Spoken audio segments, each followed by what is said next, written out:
Chapter... Just one moment. Yes. Chapter 4 of your report attempts to assess how many people were infected with hepatitis C through blood transfusion in the period 1970 to 1991. And if we just turn to page 38 of the report, it's electronic page 42, we can see that you tell us under the heading Summary Findings. Essentially, this required a different approach, and it required what you've termed there a complex statistical model, which you constructed for England and then adapted for Scotland, Wales and Northern Ireland. And you say that you've had to make many assumptions and that there are inevitable limitations in the data, which means there is considerable uncertainty around the numerical conclusions. Just by way of introduction, can you assist us in understanding, Professor Spiegelhalter, why you had to go down this route for this cohort? It's similar to the argument I used when we talked about hepatitis B, in that we can't count these cases. There is no database to refer to. Which in the previous analyses, we've essentially been able to provide a minimum by being able to list, well, although we don't have the names, we can list individuals who've been affected. And that is not appropriate in this context. Many of the people, as we'll say, won't even have known they were infected by transfusions, happened a long time ago, and so on. And so we are left with a modelling approach, which necessarily relies on many assumptions, as you said, brings in a huge range, which I'm sure we won't go through all of them, of data sources, and tries to integrate them into a description of the whole process by which essentially people who are infected in the community and then go on to give blood will pass that blood on, and so on. Some people would be infected with hepatitis C. They will go on to then possibly die and possibly of hepatitis C related causes. So that entire what you might call sort of a causal model, the whole process going through time, we have to try to model how many individuals that affected. And is there from a statistician's point of view, one way of doing this, or are there a multitude of different ways in which you could try to construct a model? There's lots of different detailed assumptions one can make, but the basic idea of a model that works through the process and tries to model each step of a causal chain to come up with some conclusion with uncertainty around those conclusions is generic, and that would be a standard approach that's used in many, many areas. And is it right to understand from your report that you broadly followed the same approach as had been taken by those performing an exercise for the Penrose Inquiry? Yes, we're strongly influenced by the model that Schneier and Goldberg produced for the Penrose Inquiry, not necessarily in terms of their numerical assumptions, in that we essentially reconstructed all of those ourselves, we used some of theirs for Scotland, but in terms of the basic stages of the analysis, yes, we were very strongly influenced by them. And in terms of those stages, if we look at page 40 or electronic page 44, figure 4.1, yes, we can see the 6 stages or tasks of the modelling process. We'll go through each of them in turn in due course. We won't look at every piece of information or every table or figure, but could you just give us an introduction as to what essentially each of these tasks sought to identify? Yes, and I should say each of these tasks themselves can be broken down into subtasks using multiple sources of information. So this really was a very large exercise, and as Stephen's already mentioned, we're completely indebted to Ruth McCabe and Sarah Hayes for implementing all of this in terms of a computer model. Task 1 is basically out of donations given, how many were infectious with hepatitis C. And that, as Professor Bird will talk about later, I hope, is itself quite a complex process. So this is what proportion of donations were actually infectious. Then we need to know how many of units were transfused altogether. And as we can talk about, you kind of think this should be a straightforward fact, It's not straightforward at all to work this out. And if we know the proportion of infectious donations and the proportion and the number of units transfused, we should be able to work out how many infectious units were transfused. We assume that no individual would have received 2, so therefore that will be the number of individuals we estimate were given an infectious unit and therefore infected. So just pausing there, is it right then to understand tasks 1, 2 and 3 are essentially the stages of the model designed to help you answer the first question, how many people were infected? Yes, how many infected, and then how many, we then go on to how many were chronically infected. So at the end of task 3, we estimate how many people were infected from transfusion. Then we look at the first 10 years post-transfusion, because using data on survival post-transfusion from completely separate sources to work out how many people would have survived 10 years post-transfusion with chronic hepatitis C infection. And we work that out for each year in age-sex bands. Then the next stage is to work out, well, how many of those chronically infected people would be alive in 2019. First of all, assuming there is no excess risk from chronic HCV infection. And then task 6, the final bit, which is a very absolutely crucial thing, is by making assumptions about what is the excess risk from having chronic hepatitis C, how many of those people who had died before 2019 had died from HCV-related causes. And if we go to the next page, paragraph 4.7, you observe this in terms of data. So you say this: we should emphasise that our conclusions depend not only on the modelling assumptions, but the availability of reliable data. It will become clear in particular that there are severe limitations in the information collected about blood transfusions over the period of interest. Yes, I mean, we might come to this again in detail, but I'd naively assumed that we would know how many blood transfusions there were, for example, there had been each year, and we don't. With huge help from the inquiry team, I mentioned Tom and Connor particularly, there's been a major sort of investigative task to try to extract what data sources there were available, sometimes rather fragmentary, and we've had to do some actual reconstruction of the record with estimates of what was going on over that 20-year period. And every one of those estimates then carries its own uncertainty, which, because of the modelling process, which we could come to, is then sort of carried on through our model and determines some of the uncertainty in our final outputs, which, as we'll come to, are quite wide. And then you come on to talk about the model in the next half of this page, and in particular to talk about the various assumptions that are built into the modelling exercise, which you've described as plausible but uncertain. And if we can just talk through each of these, we see how they then factor into the tasks as we go through the tasks. But the first assumption, assumption A, HCV prevalence and infectious donations is a hybrid model with 2 components. Component 1 proportional to chronic HCV prevalence in past or current injecting drug users in the year of transfusion, and they're termed ever IDUs, so those who have ever injected. And then component 2 from non-IDUs and is set at a constant level. What's, again, in sort of very simple terms, what's the basis for making those assumptions? I'll do this first, and Professor Bird might want to carry on.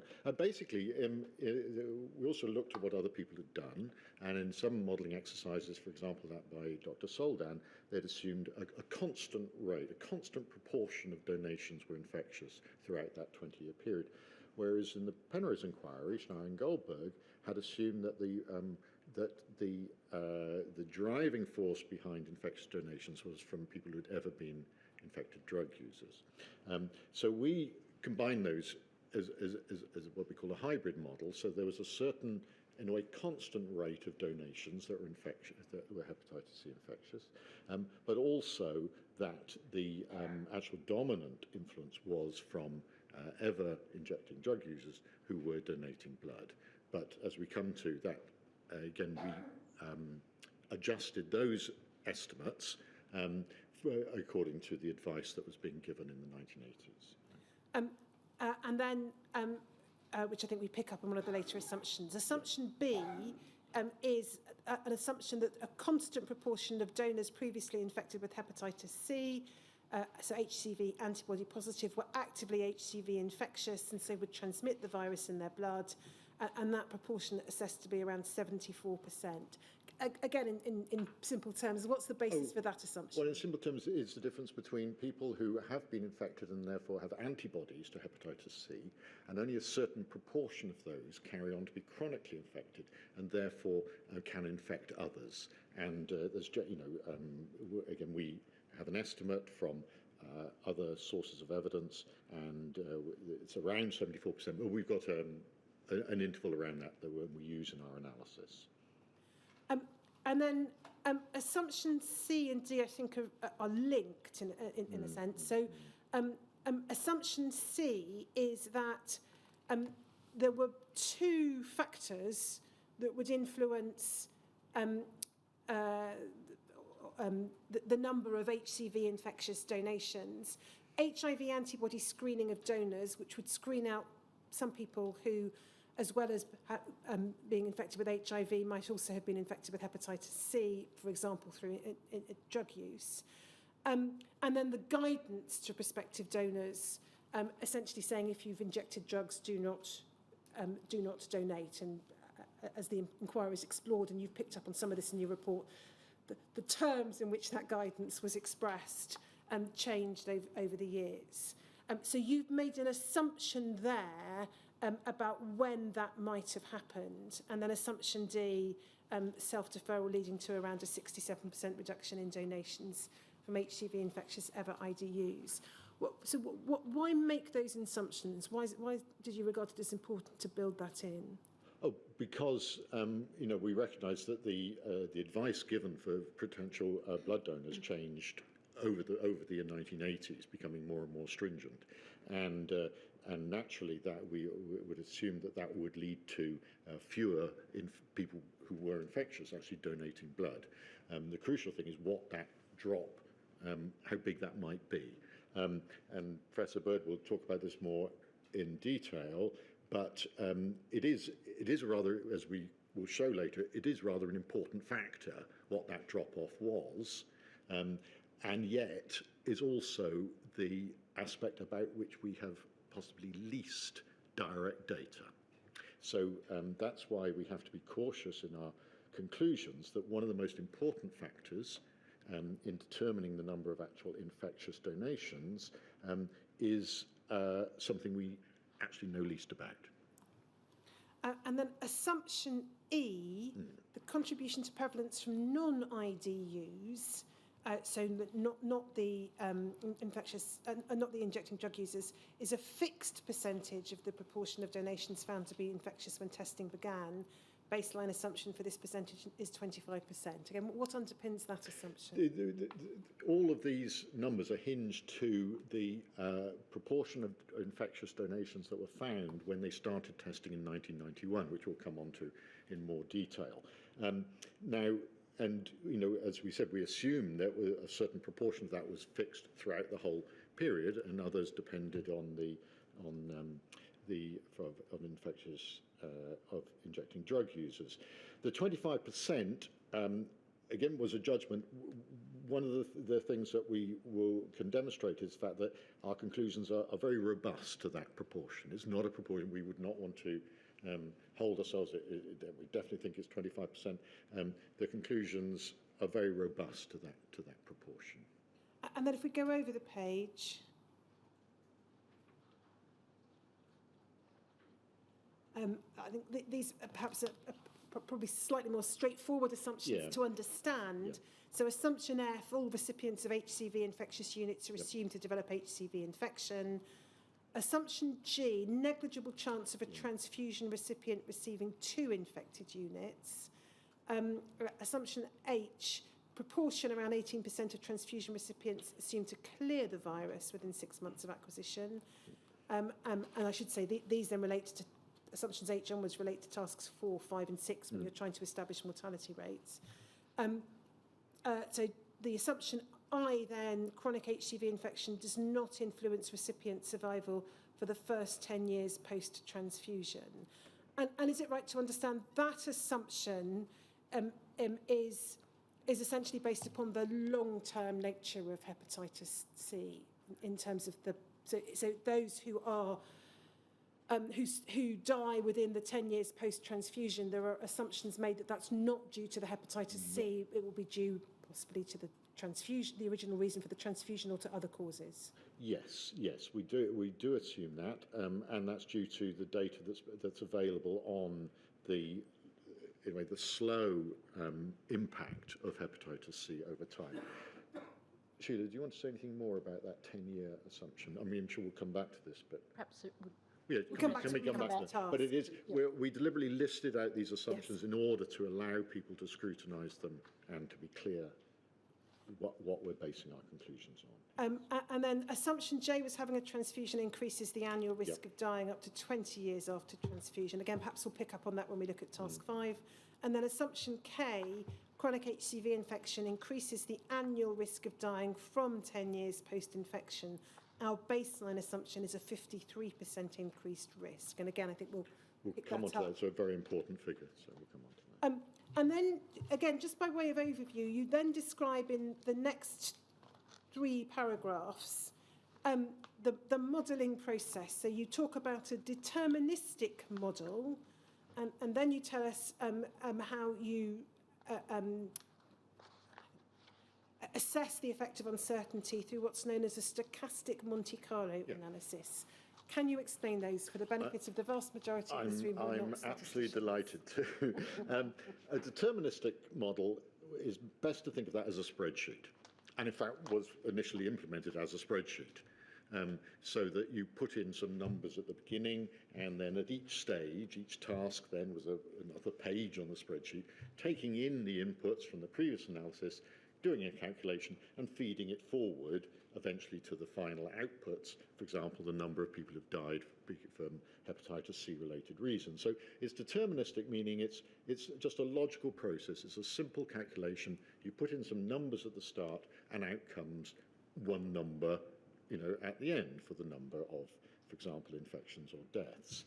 However, we know that these inputs are highly uncertain. Every aspect is highly uncertain. We don't know how many transfusions were done. We don't know the exact extra mortality rate from being hepatitis C positive. We don't know exactly what proportion of people infected go on to become infectious, and so on. And we don't know actually how many ever injecting drug users there were. When we, all of this, some of it's based on data, and we can calculate, an interval around these numbers based on, as Stephen said, standard statistical analysis. Some of it is judgmental, and we, have to be straightforward. And I said, point again to particularly what was the influence of the changing advice in the 1980s. We're uncertain about that number, and we put in those uncertainties. And you can think of the stochastic, it's called stochastic Monte Carlo analysis. Essentially, it means you run the spreadsheet many times. By allowing the inputs to vary and to be, from distributions rather than being a fixed number, you choose some of these inputs, plausible values, run the spreadsheet through. And then you choose some more according to what could be reasonable values for the inputs, and then you run it through again. And you do this 1,000 times or more. And from that, you can produce, as we've shown in the report, you end up with a distribution over each of these numbers that we want to estimate, an uncertainty distribution over, for example, the number of deaths attributable to hepatitis C, where you've got an estimate sort of in the middle, but then a distribution around that. So the stochastic refers to, meaning it's uncertain.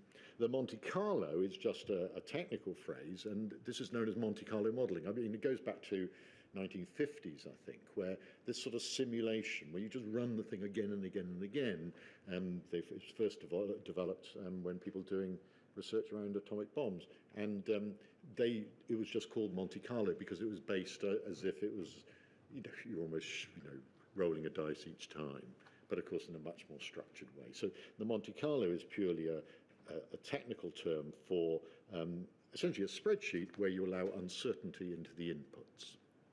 And then if we just go to the next page, but again, just by way of overview, you tell us in paragraph 4:12 that there were 3 scenarios in which, as it were, different assumptions were built in.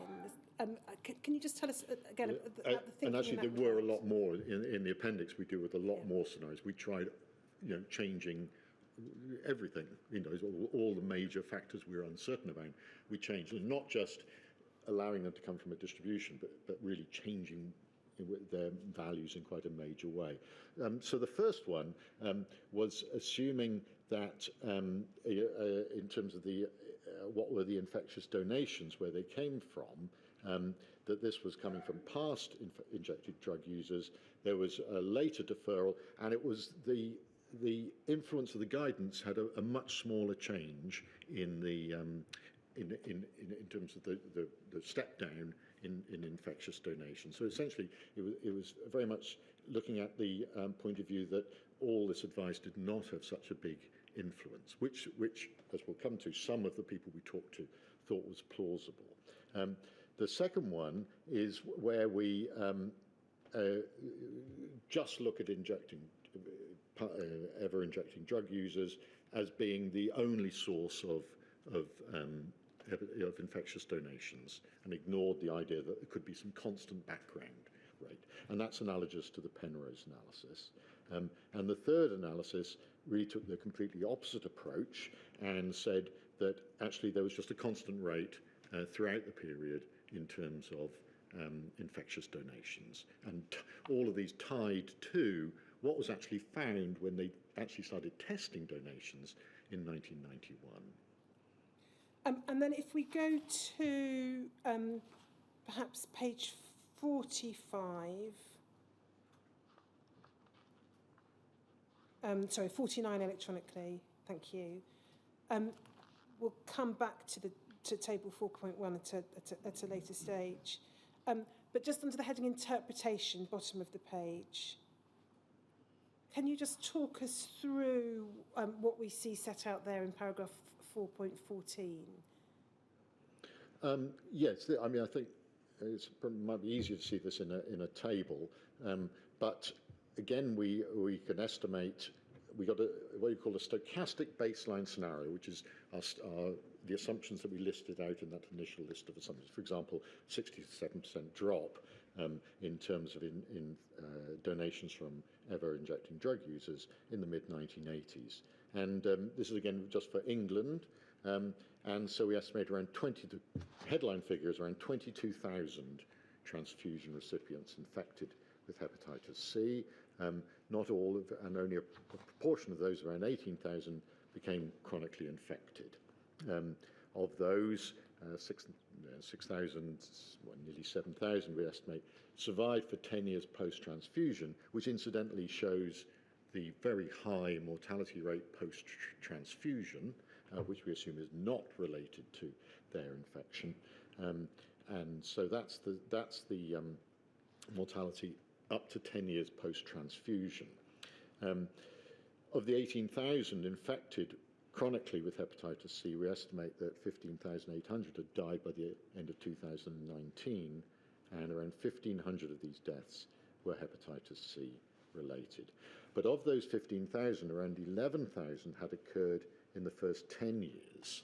So perhaps the more relevant figure is of the survivors, of the people who survived 10 years post-transfusion, that acute phase of high mortality, post-transfusion mortality, subsequent to that there were 4,500 deaths, of whom around a third were hepatitis C related.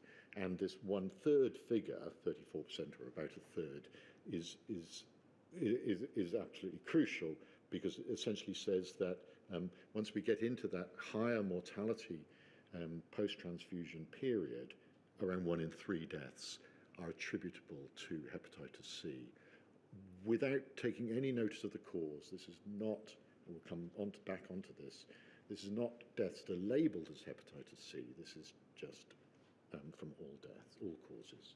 And then if we go to the table that's on the previous page, we can just see, again, this is at this stage of the analysis, it's still for England only, and in that row entitled median estimates from the stochastic baseline model, together with upper and lower 95% uncertainty limits, the figures that we then see in bold are the figures that you were just talking about through in the text.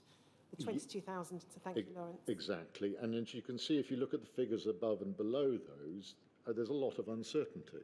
You know, when we say these are estimates, that's why we use, you know, very rounded figures, because, you know, our models have got, you know, we put, I think, reasonable amounts of uncertainty on all the inputs, and that leads inevitably through to considerable uncertainty about the outputs. And then could we just look then at page 47, figure 4.3, electronic page 51? Oh, yes. Yeah, so could you just talk us through the significance of this, this figure? Yeah, no, that's exactly, that's kind of what is just a representation of what I was talking about, the fact that when we run these models, we run them 1,000 times, and so you get every one of those runs gives a different answer. And when you build, a pattern frequency curve, whatever you want to call it, for these outputs, it means that you can see there is a peak, and that would be, you know, where we'd put the estimate. But there's a big range around those. The distributions often have this kind of shape, with possibility of really quite high values, quite low values, and we tend, it seems, it's kind of standard to quote the range that contains 95% of the values. But that's all just a way of summarising the estimate, and the 95% uncertainty interval is a way of summarising the distribution. The one in the bottom right-hand corner, I think, is one of particular interest. The number of excess deaths related to hepatitis C in England, and we can see there, as I said, a peak of around 1,500. As would be our best estimate, but you know, really very substantial uncertainty, going up to 3,000 or even down to fairly low figures. But you can see when we give a range, which I think our 95% range was something between 500 and 3,000, it doesn't mean it's equally likely to be in that range. You know, where we believe the most plausible values are round about the estimate. It's so a range just says it's unlikely to be higher or unlikely to be lower than that value, but actually most of our confidence is near the middle of that range. And then if we just then go over the page to paragraph 4.18, there's a heading numbers identified by funds. And there is a separate chapter in your report, which I'm not going to go through, which is chapter 5, which sets out such data as was available from the funds. Here you've referred to some of the data from Skipton, which gave you a number of applications and a rough estimate as to what were bleeding disorders, what were transfusion related. You've got the information about numbers who'd died, and then I think you tell us that the current scheme doesn't store registration separately by blood disorders or transfusion. To what extent did this data from the funds feature at all in your assessments? Well, Professor Bird might want to say more on this. Our feeling was that we knew the funds in this would be undercounts, and again, they could provide a rough minimum, but there would be numbers be substantially greater than that. But we had this idea of calibration, that it would give a kind of figure check against our assumptions, that they were reasonable. We knew we would come up with bigger figures than this, but how much bigger we wanted to judge. Cheers, you want to? Yes, it might be useful to come back to the calibration at the end, but of course we would have been substantially concerned if our figures had been lower than. Yeah. So that was the first, as it were, point of reference. And then with the help of a team from DHSC who were familiar with the Skipton and the EBIS data, we acquired some information specifically by gender and age group, which allowed us to look at where there was reasonable agreement and where there was bad agreement between our projections and the claims submitted. And that might be something to come back to it at the end, because I think it'll be more meaningful when we've gone through the steps. But it's an important use of the information for calibration purposes. Professor Evans. I don't know whether you would find it useful to try and have an even simpler view of the deterministic and the stochastic processes for perhaps some participants here. I wonder if you may not have time to indulge me for a minute or two. Oh, absolutely, go ahead. If we go back to page 40 for the tasks there, and we look at task 1 and task 2 and task 3, we're trying to get to task 3. If we say that the proportion, this is complete nonsense, but it may help. If the proportion of HCV infectious donations was 10%, that's an assumption that is crazy, right? And that our number of units transfused was 1,000, then multiplying 10% by 1,000 would give us 100, all right? That is deterministic. Now, what I can do is I can change my assumption of 10% and make it 5%. And I do 5% on 1,000, and that's only 50, all right? And that would be two different deterministic answers. And then I can do the same and make it 15%, and it would be 150. But then I can also change the 1,000 to be 2,000. And so 10% of 2,000 would be 200, and so on. And so each of those is a deterministic thing, because I just do the direct calculation. But what I can also do is say, well, I think that the proportion might be between 5 and 15%. And it could be 5.9, it could be 12.2, it could be, and I allow it to be any of those. And then similarly, with the number of units transfused, I can allow it to vary continuously. And then what I do is I make a guess at what it is. I use a random number sample to get one of those values between 5 and 15 and one of the other values. And that then, if we then go to page 47, what is happening then is that there will be a single point on one of those graphs that results from one of those assumptions. And when I vary it a little bit, I'll get a different answer. And the consequence of doing that allows for the effect of several different assumptions varying at the same time to be taken into account. And so that is preferable generally to the deterministic way of doing it. And so it sounds very clever, and my colleagues are much cleverer than I, but it's actually not too difficult for people to understand that we're doing these. And I hope that's is that reasonable, David? Yes, yeah. I mean, the crucial thing is that you can allow for uncertainty in pretty well everything you've put in, but in the end, it just produces one of these outputs. It all gets focused in, and so that these final intervals, should reflect all this composite uncertainty from all these different sources.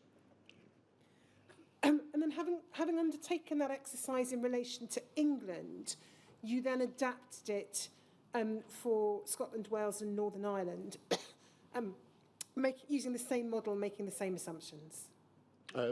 For Wales and Northern Ireland, we essentially use the same assumptions but adjusting for population. For Scotland, there's a really slightly different example. If we go to page 107, 108 on the report, in the appendix there, I think we list fairly clearly what the We go to the previous page. go to the previous page as well. If we actually list all the different inputs, as I said, all of these were uncertain, and what the assumptions were in England, Northern Ireland, and Wales. And you see in Scotland, they are, oh, great, wonderful. We do get some different answers. For example, the prevalence of, in 1991, when the testing was started, we used the Scottish figures for that rather than the English figures. We used the year of deferral reduction to be slightly earlier in Scotland due to the different advice they were giving. The number of blood transfusion donations, we used the Scottish data that was used in Penrose rather than the data we had from National Blood Transfusion Service. And for the general survival, we use the Scottish Life Tables. I think are the major differences for Scotland. So, again, if I'm oversimplifying, tell me, but essentially where there was Scottish-specific data, perhaps because of the Penrose inquiry had already looked at some of these issues, you use that rather than simply adapting the English data for Scotland? Yes, particularly where we felt that was something that could make a substantial difference. It might be helpful if we also looked at page 110, which shows the evolution of HCV infectious ever donors compared between England and Scotland. So that in panel A, there we've got the number of HCV infectious ever injectors for England versus Scotland, but of course the population size is very different. So the next panel down, B, is the more informative because it gives that pattern per 100,000 of population. And you can see that the pattern, the evolution of the injector epidemic was very different in England versus Scotland. Epidemic rise in Scotland, so that by 1990-1991, there were about twice as many hepatitis C infectious ever injectors in Scotland per 100,000 than in England. And the panel C is another representation of the difference between the two, each tailored to the count of the estimated number of hepatitis C infectious injectors in 1991. And the pattern for England came from work by Professor Daniela De Angelis and Ross Harris at UK HSA, because they regularly throughout the 21st century have been estimating the burden of hepatitis C disease for England, and that involves quite a complicated back calculation as to how many people were infectious ever injectors back in time. And so that's where the English pattern comes from. And the Scottish pattern came from work that Professor Sharon Hutchinson, David Goldberg and I did for the Scottish epidemic. And those estimates for Scotland have underpinned Scotland's hepatitis C action plans. But they're very different and they make important differences. Yeah, the panel B shows why we wanted to have these separate models for England and Scotland in terms of the impact, with England having an earlier rise, but not accelerating at the same rate as in Scotland. If we just go back then to page 50 of the report, the electronic 54, you've referred in the bottom of the page to estimates from other sources, and I just wanted to look, I hope relatively briefly at those. So if we go to the top of the next page,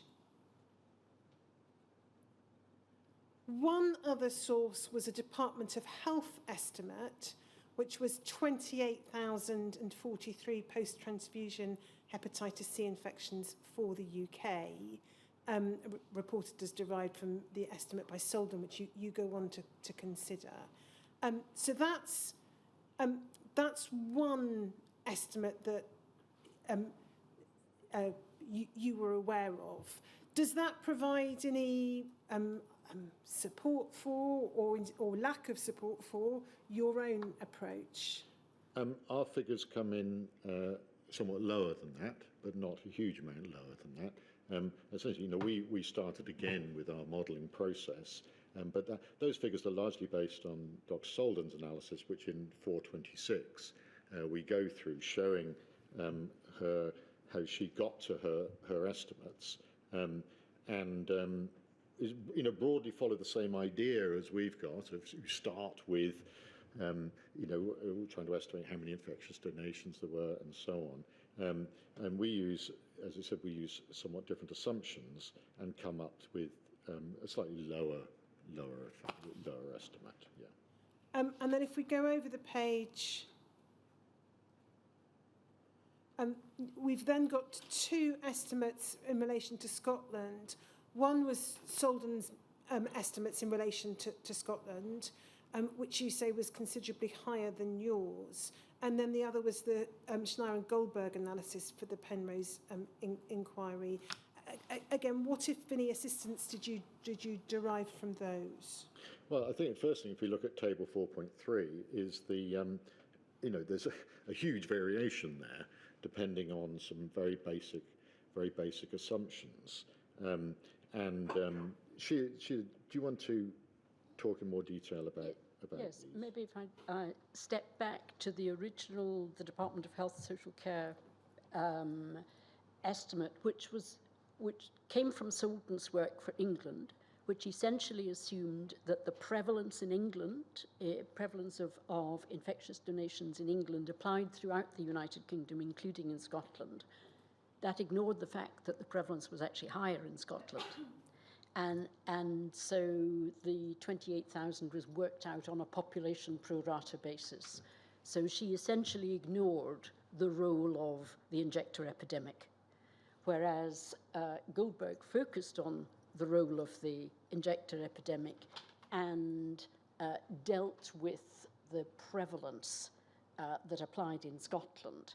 And so at the bottom of the table that we're looking at, 4.3, is Solden's estimate when she applied her constant backward look, as it were, that the antibody positives were 0.088% of donations in Scotland were antibody positive, and she assumed that applied throughout the entire period. But as you saw for Scotland in particular, the injector epidemic was hugely changing over the period 1970 to 1991, and that makes a big difference in terms of the lower estimates that Goldberg gave. Our estimates are higher than that because we do allow, which Schneier and Goldberg did not do, we allow that a quarter of that HIV antibody prevalence was actually constant back in time, not 100% of it, but a quarter of it, and then the rest of it is related to the changing injector prevalence in Scotland. So we come in higher than the Goldberg estimates for that and for some other reasons, but I hope that helps. It does. And then if we go to the next page, you then refer to other estimates of up to 400,000 HCV infections from blood transfusion since 1970. Again, can you've set it out here, but can you help us understand why it was that you you think that the figures that you've come out with are rather different from those figures? Yeah, these figures are based on really quite high estimates for what was the infectious donations given, particularly in the early period between 70 and 85. And there's various reasons why we question some of those assumptions. One of them and which appears in a PHLS study and studies by Gunson and Medical Research Council and Garson and so on. So there's different reasons why we find those, why we're not convinced by those arguments. One of the basic ones is in the Public Health Laboratory study, in which they found a 2.6, which they did find a 2.6 prevalence of HCV infection in people given transfusions, which is an extraordinary, very high figure before 1985. But we have to look at where that data came from. It wasn't a survey of people with getting transfusions. It was a survey of people being tested for hepatitis C. And that's not a random sample of people who get transfusions. They suspected of having hepatitis C, otherwise they wouldn't have been tested. And so that's an extremely biased sample in order to estimate that prevalence. And in fact, in that same study, there were, for people who hadn't had transfusions, there was a 10% prevalence of hepatitis C, which shows just what a high-risk population they were being examined.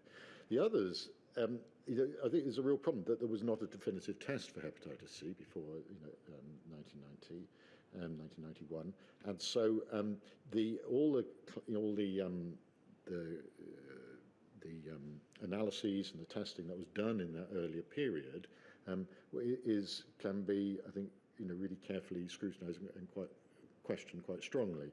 We do make use of Dr. Soldan's evidence to the inquiry, which is given a reference at the bottom, in which he points out, first of all, in an MRC survey, that actually this was mainly hepatitis B that was being found, and also in the Garson study, who did find 6 out of 1,100 donations were positive according to this assay, but in fact only one of those 6 actually led to the recipient becoming infected.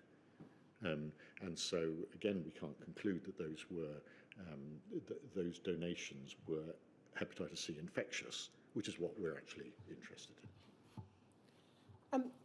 Can I then come to each of the tasks? And I'm going to go through them in turn, but I'm conscious both of time and of the complexity of the analysis and indeed the detail in which it's been described in the report. So I'm going to ask you to try and describe the tasks to us in as straightforward a way as possible, and perhaps just going to 1 or 2 tables or figures where that assists. But I think in order to understand task 1, we do need to look at the subtasks.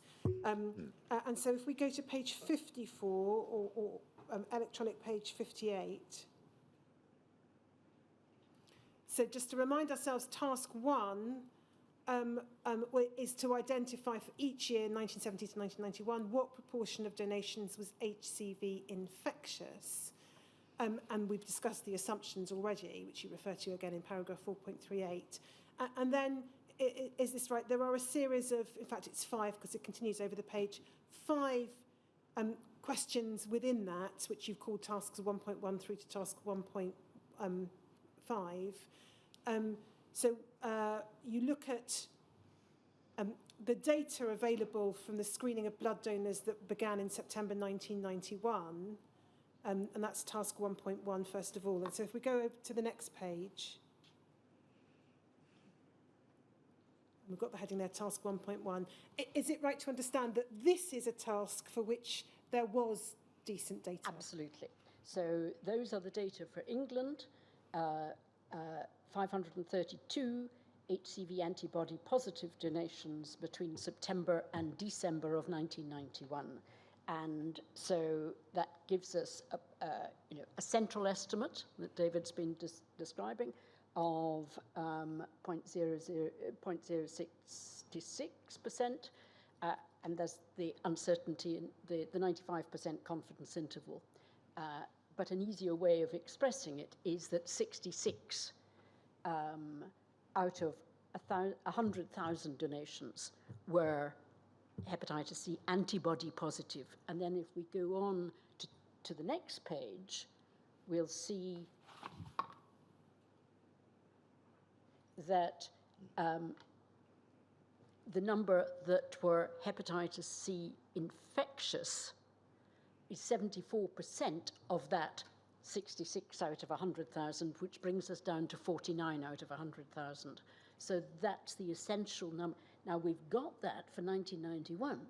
We've got no empirical data for the rest of it. Yeah.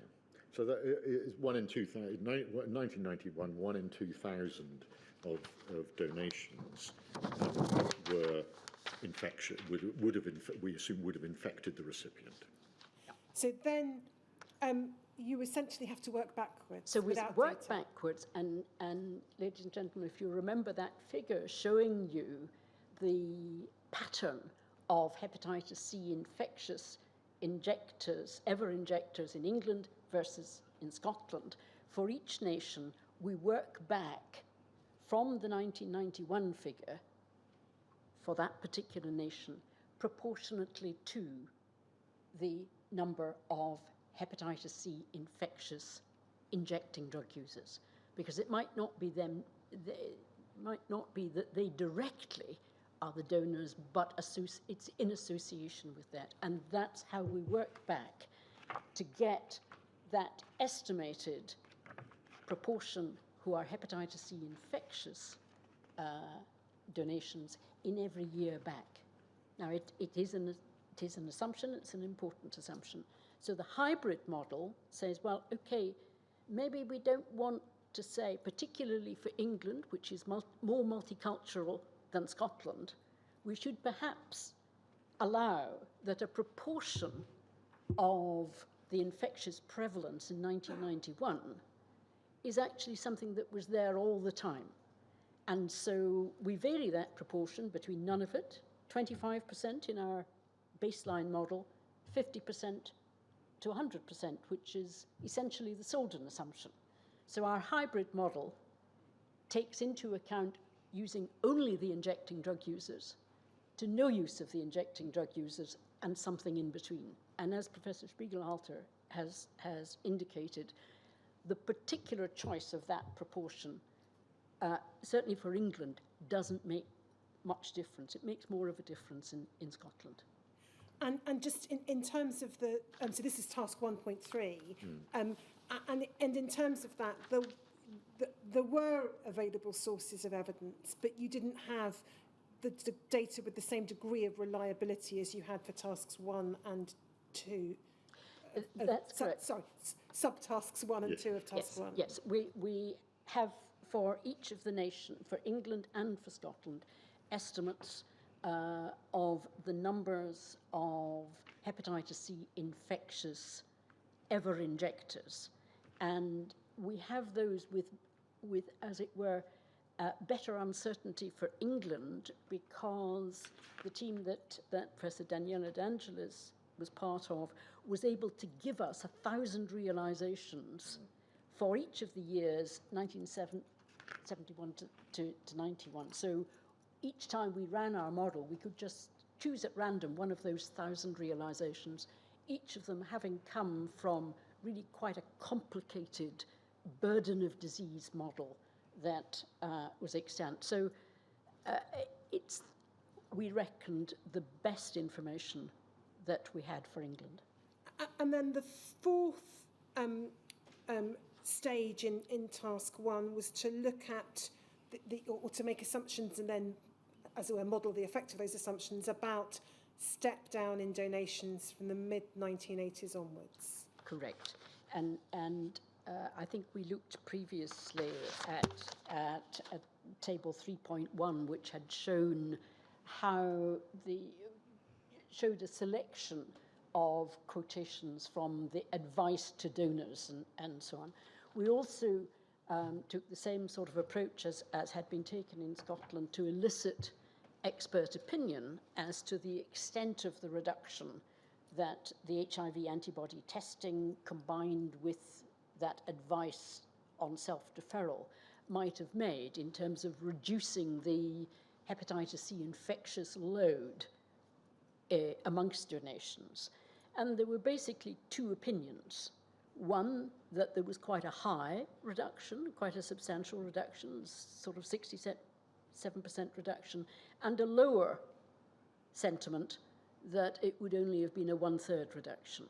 And so For our baseline model, we consider that the HIV antibody testing and the advice would have had a substantial effect, a 2/3 reduction. But we also investigate the 1/3 reduction, both for ever injectors and for past injectors, because some of the information that we got, the elicitation was, well, a bit of skepticism about the extent to which leaflet information is heeded, and also some skepticism as to whether current injecting drug users would actually present as a donor because of limited venous access, and they don't want to be using it up for something other than the heroin. On the other hand, another view that at a very anxious time, some might have presented as a blood donor in order to get an HIV test. And of course, if they weren't positive, then they might have gone on to donate. So, and as Professor Spiegelhalter has explained, we have enormous uncertainty about that, and hence the range of scenarios to cover the basis and then see what the impact was as you go further down the line. Could we just have a look at figure 4.2 Yes. At the top of page 45?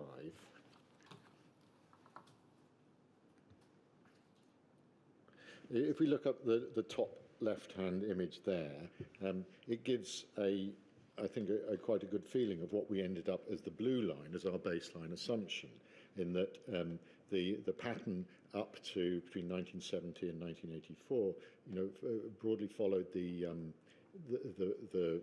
growth of the injecting drug user population, and then it suddenly went down as the advice, according to the advice that was given, that they should not be donating blood, and then started increasing again. And the orange line is corresponding to the people we talked to who thought it might not have had that much influence, and the blue line, which we ended up using as our baseline assumption, thinking it did have quite an influence. And I should say that as we've seen in the sensitivity analysis, this is quite an important difference. This is one of the most crucial factors, and yet, as I said, it's one about we've not got direct evidence. And from my personal perspective, I thought in the range of expert opinion we elicited, I thought this. I thought, well, why wouldn't there be a big effect? And I thought that, as Professor Bird mentioned, this almost perverse incentive that people at a time in the mid-80s of a deep concern and stigma around HIV, that this was a way of getting an HIV test. And so the task 1.4 then was to build in to the modelling the step down on the basis of the assumptions that you've described. And then the fifth task, as part of task 1, which is described on page 59 of the report, electronic page 63.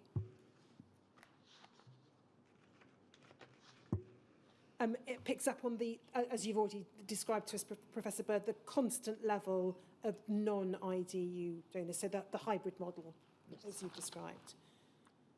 And so if we go to...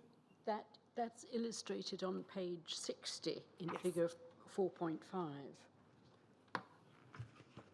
Yeah. And so the top panel there is just showing, again, the estimated number of infected ever injectors in England. Again, another realization of that step down, assuming here 67%, a 2/3 reduction. And panel C is illustrating that a quarter of the infectious load is shown in the pale blue line at the bottom, and it is constant. And so now the step down applies to the IDUs, the black line, and the blue line on top is the sum of those two. And so that's essentially the hybrid model, and that was our baseline for England. And then we get the summary conclusions year on year on the next page. I'm not going to go through the table, but just so that we can see where it is. We've got there year by year from 1970 through over the page to 1991. Yes. The results from the baseline modelling for task 1 for England. And I just point out, as I said, we're pegged to 1991 because we absolutely know, up to the uncertainty that there were 1 in 2,000 infectious donations. And if we look back up that final column, we can see those figures was considered by 1984. That figure was up to nearly twice that figure. But then it went steadily declined as we go back into the past until it's rather low in 1970, which we feel is a reasonable assumption. And I should say you start in 1970 because essentially you've got to start somewhere. So it is of course conceivable that there were, and the inquiry has heard some evidence that there were infections earlier than 1970. But you've got to take a time period for the purpose of the exercise that you undertook. That's what we were asked to do, and there would have been, no doubt there would have been some before, but compared with the number subsequently, I think fairly low. Can we then move to task 2? So that was to assess how many units of blood components were transfused between 1970 and 1991. And we've got that on page 63 of the report, so 67 electronically. And you've broken it down, we see this from paragraph 4.71, into 2 tasks, or 2 questions. How many blood donations were there annually in England between 70 and 91? And then per donation, on average, how many units were actually transfused in the hospitals? And as you alluded to earlier, Professor Spiegelhalter, there isn't the comprehensive data that you might have expected in relation to... Exactly. This has nothing to do with hepatitis C or the subject of the inquiry. But this is purely a measure of the process of what was going on over that period in terms of the blood donation system. And so we can just look briefly at the data that you had in order to try and answer these questions. For task 2.1, could we have on screen, Lawrence, briefly, NHBT 307121?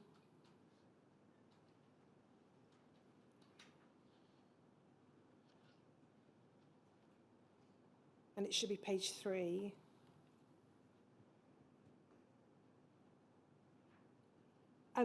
So this is the primary source of data that you had. Yes, yeah, and we had some other. This data was also represented in another document that we got, but I think this shows the kind of information that we have been that we've had to use in this area, which is you can tell this is not exactly to the quality that we'd quite like to, we're used to using. Again, I'd like to give my thanks to the inquiry team for finding this information, even making it available to us. And this only covers a certain number of years, so for other years you've had to estimate donations, again, through modelling? Yes, because this only goes back to 1978. We did have some data, I think it's 1975, 1976, but apart from that, we've had to interpolate the answers. And then if we go back to the report, please, page 64, electronic 68.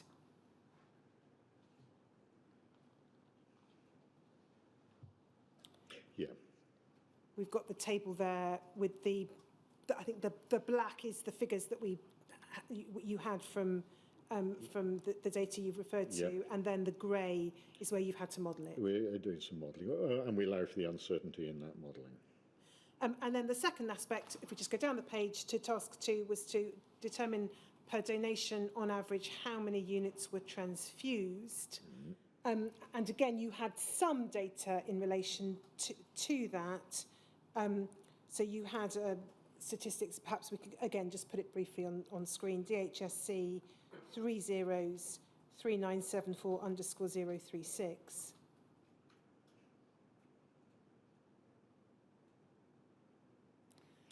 Yes.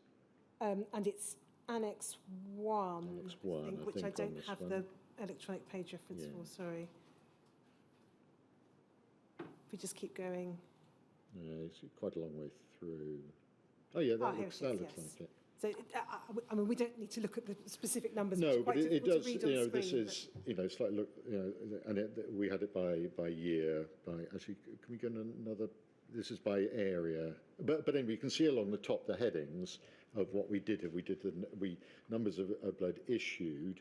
One of the problems is we don't have a figure for actual usage. For example, blood that's just been discarded or, you know, gone out of date. We've got an idea of how much was returned and so on. And so we took advice as to the best way to interpret this.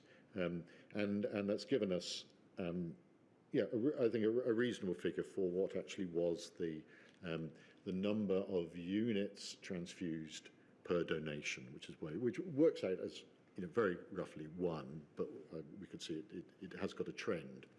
If we go back to your report, page 65, electronic 69.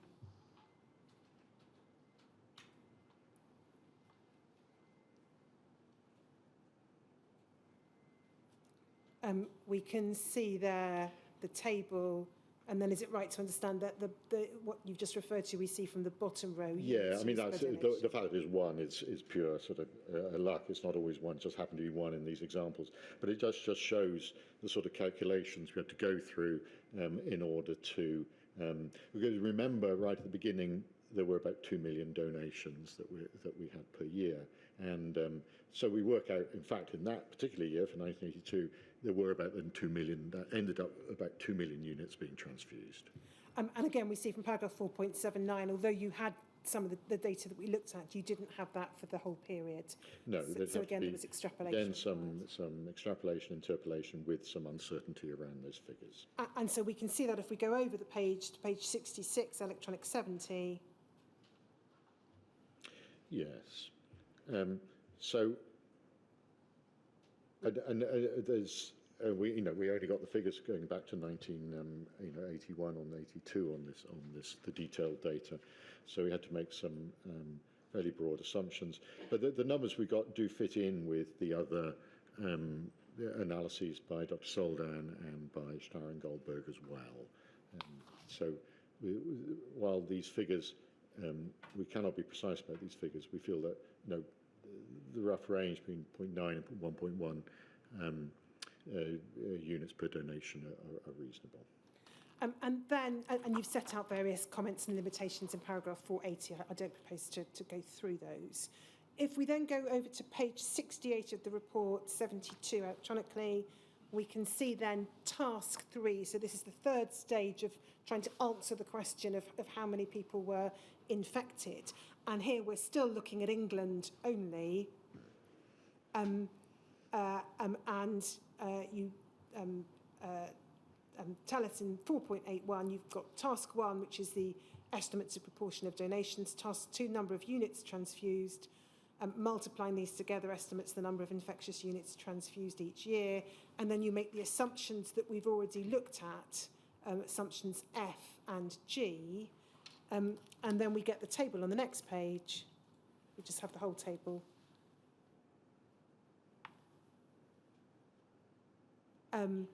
Which, if we look at the total at the bottom, right-hand side, we've got estimated number of individuals infected with HCV by transfusion in England, and the total figure there, 22,000, and then we've got the range, 17,000 through to 32,000.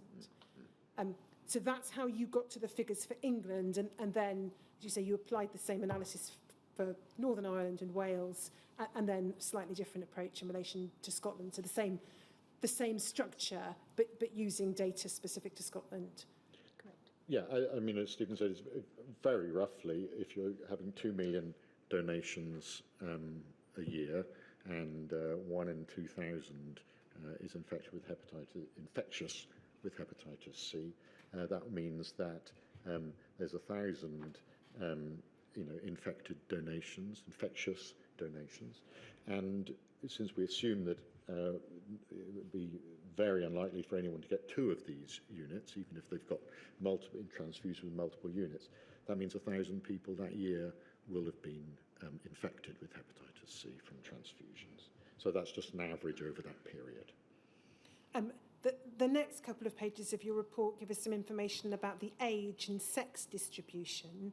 I'm not going to go through those now, but we have that on pages 70 and 71 of the report.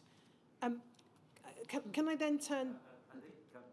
I'm sorry, Professor Burns. May I? Yes. May we just show page 70, Of course. figure 4.8, because I think yes. it's important to realise we had essentially 2 sources of information from England and 1 from Scotland. The pale green line is for the Scottish National Blood Transfusion Service, a cohort of red blood cell recipients in 1999. The earlier cohort from Jonathan Wallace and others from the northeast of England is the dark green line.